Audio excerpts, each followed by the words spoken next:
26 देशांच्या मध्ये मी गेलो गेल्या 15 वर्षामध्ये.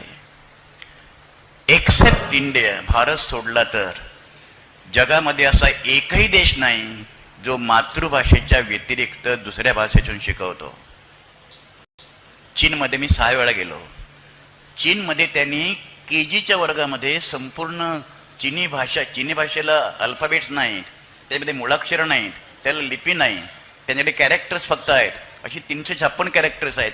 तरीसुद्धा त्यांनी KGच्या वर्गाला चायनीज भाषेमध्ये कॉम्प्युटर शिकवलेला आहे. तेव्हा हा प्रश्न इंग्रजी विरुद्ध मराठी असा नाही, हा प्रश्न मराठी सह इंग्रजी असा आहे. इंग्रजी का पाहिजे? ठीक आहे, ती इंग्रजी जागतिक भाषाचं काही नाही आहे. जगातले फक्त 26% लोक इंग्रजी बोलतात आणि मराठी भाषेतून शिकणारे लोक हे इंग्रजी चांगलं बोलतात असा माझा अनुभव आहे. आता ह्याच्याविषयी मी परत बोलणं म्हणजे माझी आत्मस्तुती केल्यासारखं होईल.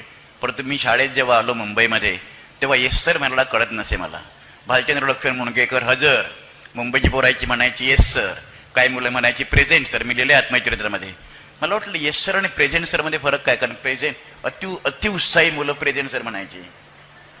मुंबईमध्ये इंग्लिश कसं बोललं जातं?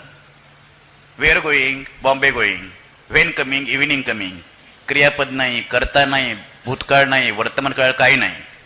पण दुर्दैवाने या देशामध्ये गेल्या 70 वर्षामध्ये शुद्ध मातृभाषा बोलणाऱ्या माणसापेक्षा अशुद्ध इंग्रजी बोलणाऱ्या माणसाला जास्त प्रतिष्ठा मिळते. हा भाषा संबंधातला अत्यंत महत्त्वाचा मुद्दा आहे.